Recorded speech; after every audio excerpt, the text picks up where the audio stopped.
මගේ නම ඡායා. මට දැන් වයස අවුරුදු 21ක්. මම ජීවත් වුණේ අම්මයි තාත්තයි මගේ අක්කයි එක්ක. හරිම සාමාන්‍ය පවුලක. මගේ පවුලේ අය ගැන කියනවා නම් අක්කා මට වඩා හුඟක් වෙනස්. එයාගේ නම නිම්මි. අක්කට වයස 28ක්. පුංචි කාලේ ඉඳලම අපේ නෑදෑයෝ යාළුවෝ හැමෝම කතා වුණේ මගේ රූප ගැන. මම උපතින්ම ගොඩාක් ලස්සනයි.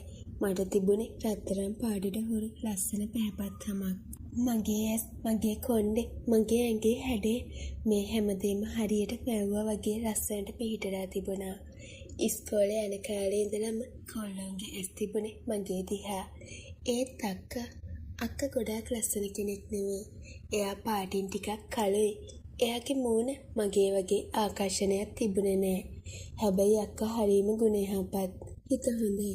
ඒත් ලෝකෙ හැටිනේ ගොඩාක් අය මනින්නේ පිටපෙනුමෙන්. අන්න ඒ නිසාම අක්කගේ විවාහය ටිකක් ප්‍රමාද වෙලා තිබුණේ. අම්මයි තාත්තයි අක්කගේ කසාද ගැන ලොකු බරකින් හිටියේ.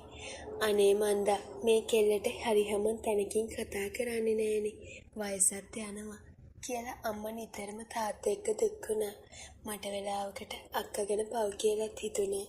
ඔය අතරේ තමයි අපේ පවුලේ නන්ද කෙනෙක් අක්කට අලුත් යෝජනාවක් ආවේ. නේද දවසක් හවස අපේ ගෙදර ලොකු හිනාවක් මොනේ තියාගෙන අක්කේ නන්ද අම්මට කතා කළේ ගේට්ටුව ගාව ඉඳලමයි. ඇයි නංගි මේ හදිසියෙන් අම්මා කුස්සියේ ඉඳන් යෝජනාවක්. මම මේ නිම්මිදුවට හොඳ යෝජනාවක් ගෙනාවා. මේක නම් හරියන්නම ඕනේ.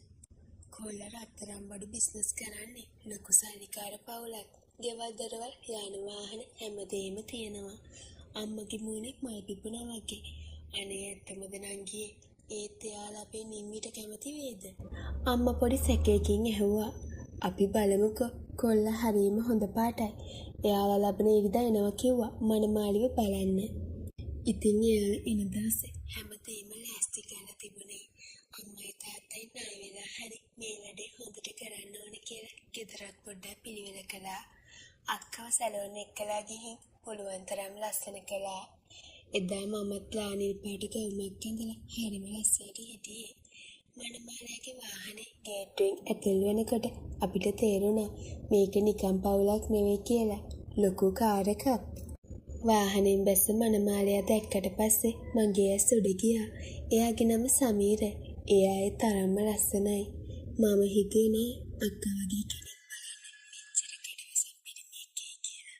එයා උසයි, සුදුයි, හරියට නළුවෙක් වගේ. එයා ඇඳලා හිටපු ෂර්ට් එක එයාට ගොඩාක්ම ගැලපුණා. මගේ හිතේ පුංචි ඉරිසියාවකුත් ඇති වුණා කිව්වොත් මම වැරදි නෑ. අපරාධේ මේ වගේ කොල්ලෙක් මටනේ ලැබෙන්න තිබුණේ කියලා මගේ හිත යටිහිතින් මිමිනුවා. එයාලගේ ඇතුළට ඇවිත් වාඩි වුණා. සමීර අයියා වටපිට බලනකොට එයාගේ ඇස් මගේ ළඟ නතර වුණා. එයා මගේ දිහා බලපු විදිහට මගේ ඇඟ සීතල වෙලා ගියා. ඒ බෑමේ තිබුණේ නිකම්ම කුතුහලයක් නෙවෙයි. ඊට වඩා එහාගේ ආශාවක්. එයා මගේ දිහා බලාගෙන යාන්තම් hina වුණා. මමත් ලැජ්ජාවෙන් බිම බලා ගත්තා. අක්කත් ඒක අරන් සාලෙට ආවා. අක්කා ගැහි ගැහි හිටියේ. සමීර අයියා අක්කා දිහා බැලුවේ හරිම සාමාන්‍ය විදිහට. ලොකු උනන්දුවක් පෙන්වුවේ නෑ. ඒත් එයාගේ අම්මලා තාත්තලා අක්කගේ ගුණයහපත්කම ගැන පැහැදිලා හිටියේ.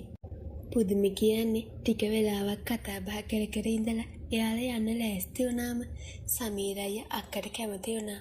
ඒක අම්මටත් අදහ ගන්න බැරි වුණා. අපි කැමතියි. මම කැමතියි නිම්මිට. සමීර අයියා එහෙම කියන ගම මගේ දිහා හොරෙන් බැලුවා. එයා එක කිව්වේ මගේ දිහා බලාගෙනද කියලා මට හිතුණා. කොහොම හරි එයා යන්න කලින් මගේ ළඟට ඇවිත් කතා කළා. නංගිට වයස කීයද? එයා ඇහුවා. කටහඬ හරිම ගැඹුරුයි. 21යි අයියේ. මම කෙහි උත්තර දුන්නා. නංගි හරිම ලස්සනයි. මම හිතුවේ නෑ නිම්මිට මෙච්චර ලස්සන නංගි කෙනෙක් ඉන්නවා කියලා. එයා මගේ ඇස් දිහා කෙලින්ම බලාගෙන කිව්වා. මට දැනුණා පොර අක්කට කෙසේ වෙතත් මට කැමතියි කියලා. ඒ වචනවල තිබුණේ සහෝදරකමට කියපු දෙයක් නෙවෙයි. එයාගේ ඇස්වල තිබුණු කෑදරකම මට අඳුරගන්න පුළුවන් වුණා. ඒත් මම නිහඬව හිටියේ මගේ අක්කගේ ජීවිතය නිසා. විවාහය ස්ථිර වුණාට පස්සේ දවස් කීපයක්ම මස්සිනා අපේ ගෙදර ආවා. එයා එන හැම වෙලාවකම මොනවා හරි මට කියනවා. මේක නංගිට. නංගි චොක්ලට් වලට ආසයිනේ කියලා එයා මට තෑගි දෙනකොට අක්කා හරිම අහිංසක විදිහට hina වුණා. අක්කා හිතුවේ මස්සිනා මට සහෝදරයෙක් වගේ සලකනවා කියලා. ඒත් මස්සිනා මගේ ඇඟ දිහා බලන විදිය, මම ළඟින් යනකොට එයා හුස්ම ගන්න විදිය මට තේරුණා. මට නොදැනීම මගේ හිතෙත් එයා ගැන ආසාවක් ඇති වෙමින් තිබුණේ. එයාගේ සල්ලි, එයාගේ පෙනුම, එයාගේ පිරිමිකම මගේ හිත ඇදලා ගත්තා.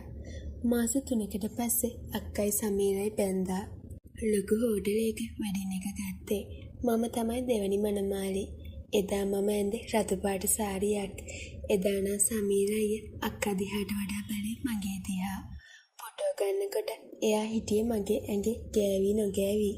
මට දැනුණා එයාගේ අත මගේ ඉනවටේ යනවා වගේ. කාලේ ගෙවිලා ගියා. අක්කා සමීර අයියාගේ ගෙදර පදිංචියට ගියා. ලොකු දෙමහල් ගයක්. ටික කාලෙකින් අක්කා ප්‍රෙග්නන්ට් වුණා. මේ ආරංචිය අහපු ගම අපේ ගෙදර හැමෝම සතුට වුණා. ඒත් අක්කට ටිකක් අමාරු වුණා. එයාට වමන යනවා. ඇඟට පණ නැහැ. දොස්තරලා කිව්වේ පරිස්සම් වෙන්න කියලා. දවසක් සමීර අයියා අපේ ගෙදරට කතා කළා. අම්මේ නිම්මිට තනියම වැඩ කරගන්න අමාරුයි. අපි බැලුවේ ඡායානංගිව ටික කාලෙකට මෙහෙ නවත්ත ගන්න. එයාට පුළුවන් අක්කගේ තනියට ඉන්න. අම්මත් ඒකට එක පයින්ම කැමති වුණා. අපෝ උපුතේ ඒක හොඳයි. නංගි ගිහින් අක්කා බලාගත්තාවේ. මට ලොකු සතුටක් දැනුණා. එක පැත්තකින් අක්ක ගැන තියෙන ආදරේ, අනිත් පැත්තේ සමීර අයියව දකින්න තියෙන ආසාව.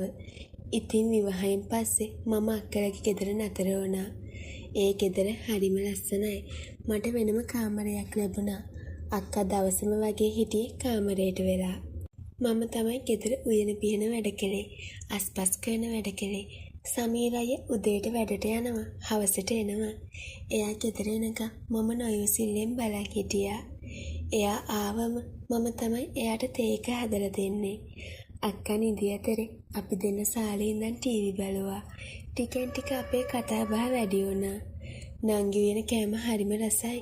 නිම්මිට වඩා හොඳට නංගිට උයන්න පුළුවන්. දවසක් රෑ කෑම කන ගම සමීර අයියා කිව්වා. එයාගේ කකුල මේසේ යටින් මගේ කකුලේ වදිනවා මට දැනුණා. මම කකුල අහකට ගත්තේ නෑ. මගේ හිත ගැහෙන්න ගත්තා. දවසක් දවල් වරුවේ මම කුස්සියේ හිටියේ. අක්කා කාමරේ නිදාගෙන. මම හවසට බොන පළතුරු යුෂ එකක් හදමින් හිටියේ. එක පාටම මට දැනුණා කවුරු හරි කුස්සියට ආවා වගේ. මම හැරිලා බලනකොට සමීර අයියා එදා එයා වැඩට ගිහින් කලින් ගෙදර ඇවිත්. එයා ෂර්ට් එක නැතුව හිටියේ. එයාගේ ඇඟේ මස් පිඩු මට හොඳට පෙනුණා. අයියේ අද කලින් ආවද? මම ගොත ගහමින් ඇහුවා. ඔව් මට හිතුණා අද ටිකක් කලින් එන්න. එයා හිමීට මගේ ළඟට ආවා. කුස්සියේ තිබුණේ ලොකු නිශ්ශබ්දතාවයක්. ෆ්‍රිජ් එකේ සද්ද විතරයි ඇහුනේ. එයා මගේ දිහා බලාගෙන ඉඳලා එකපාරටම මගේ ළඟට ආවා. මට හුස්ම ගන්නත් අමතක වුණා. මම පස්සට යන්න හැදුවා. එයා මාව පැන්ට්‍රි කබඩ් එකට හේතු කරගත්තා. ඡායා, ඔයා හරිම ලස්සනයි කෙල්ලේ. එයාගේ හුස්ම මගේ මුන්ට වැදුනා. අනේ අයියේ අක්කා, මම මිමිනුවා. ඒත් මගේ හිතේ විරෝධයක් තිබුණේ නෑ. නිම්මි නිදි කවුරුත් දැනගන්නේ නෑ. එයා මගේ ඇස් දෙක දිහා බලාගෙන කිව්වා. එයා ඇවිත් මගේ තොල් ෂණයකින් එයා සතු කරගත්තා. ඒක මගේ ජීවිතේ මම ලැබපු අමුතුම අත්දැකීමක්. මම ගෙහි හිටිය. එයාගේ පහසට මම යටත් වුණා. එයාට පුදුම හැකියාවක් තිබුණා. හරිම ඉක්මනින් කෙල්ලෙක්ගේ හරිම තැනින් හැඟීම අවසන්න. එයාගේ මගේ ඇඟ පුරා දුවනකොට මට ලෝකේ හැමදේම අමතක වුණා. මගේ අක්කා, මගේ දෙමව්පියෝ, සමාජය, මේ හැමදේම ඒ මොහොතේ බඳ වෙලා ගියා. ඉතුරු වුණේ සමීර අයියාගේ උණුසුම විතරයි. එයා මාව උස්සලා කුස්සියේ පැන්ට්‍රි උඩින් තිබ්බා. මගේ කකුල් පණ නැති වෙලා වගේ තිබුණේ. එදා තමයි අපේ සම්බන්ධය පටන් ගත්තේ. එයා එදා මගේ මුළු ඇඟම එයා සතු කරගත්තා. මම කවදාවත් හිතුවේ නෑ මගේ අක්කගේ සැමියා එක්ක මම මෙහෙම දෙයක් කරයි කියලා. ඒත් එයාගේ ආකර්ෂණයෙන් ගැලවෙන්න මට පුළුවන් වුණේ නෑ. ඊට පස්සේ එයා රැයට මගේ කාමරයට එන්න පටන් ගත්තා. අක්කා අමාරුවෙන් නිදාගත්තට පස්සේ රෑ 12ට විතර මගේ කාමරේ දොර හිමීට ඇරෙනවා. ඒ සමීර අයියා. අපි දෙන්න හරිම පරිස්සමෙන් හැසිරුණේ. එයා ගොඩාක්ම කැමති වුණේ කුස්සියේ පැන්ට්‍රිය උඩදී මගෙන් සැප ගන්න. දවල්ට අක්කා නිදාගත්තම එහෙම නැත්නම් අක්කා නයන වෙලාවට එයා කුස්සියට දුවගෙන එනවා. අපි විනාඩි 10ක් 15ක් ඇතුළත අපේ ආශාවන් ඉෂ්ට කරගත්තා. ඔයා තමයි මගේ නියම වයිෆ් වෙන්න තිබුණේ. සමීර අයියා වෙලාවකට මගේ කාන්ට කරලා කියනවා. ඒ වචන වලට මම තවත් වශී වුණා. අක්කගේ බඩ ටික ටික ලොකු වුණා. එයා අහිංසක විදියට දරුවා ගැන හීන මැව්වා. නංගි බලන්නකෝ මේ බබා දඟලනවා. අක්කා මගේ අතාරක් එයාගේ බඩ උඩින් තියාගන්නකොට මට මහ පොළොව පලාගෙන යන්න හිතුණා. මම කරන්නේ කොච්චර ලොකු පව්කාර වැඩක්ද කියලා මට තේරුණේ ඒ වෙලාවට. ඒත් රෑ වෙනකොට සමීර අයියා මගේ කාමරයට එනකොට මගේ ශරීරේ මගේ පාලනයෙන් ගිලිහෙනවා. අක්කට බබා ලැබෙනකම් අපේ සම්බන්ධය දිගටම තිබුණා. අක්කා ඉස්පිරිතාලෙට ගෙනිච්ච දවසේ රෑත් සමීර අයියා හිටියේ මගේ ළඟ.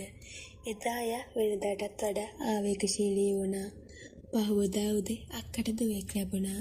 අපි බලන්න ගියා. අක්කා ඇඳේ හාන්සිලා පුංචි බබාව තුරල් කරගෙන ඉන්නවා දැක්කම මගේ ඇස් වලට කඳුළු ආවා. සමීර අයියා බබාව අතට අරන් ඉම්බේ හරිම ආදරෙන්. බබා ලැබුණට පස්සේ අපේ සම්බන්ධය ටිකක් අඩු වුණා. මොකද ගෙදර අම්මලා නිතරම හිටපු නිසා. ඒත් තාමත් සමීර අයියා මගේ දිහා බලන විදිහේ වෙනසක් නැහැ. එයාගේ ඇස්වල තියෙන ඒ කෑදරකම තාම එහෙම්මමයි. මම දන්නවා එයාට අවස්ථාවක් ලැබුණු ගම ආයෙත් මගේ කාමරයට එනවා කියලා. මම දැන් අක්කගේ දරුවා දිහා බල හිතනවා මම මේ කරපු දේ කවදා හරි දවසක එළි වුණොත් මගේ අක්කගේ ජීවිතේ මොනවා වෙයිද කියලා. ඒත් දැන් මම පරක්කු වැඩි. මේ වගේ කතා කියවන්න කැමති අය අපිව සබ්ස්ක්‍රයිබ් කරගෙන යන්න. මේ කතාව ලස්සනයි නම් ලයික් එකක් කමෙන්ට් එකක් දාගෙන යන්න අමතක කරන්න එපා.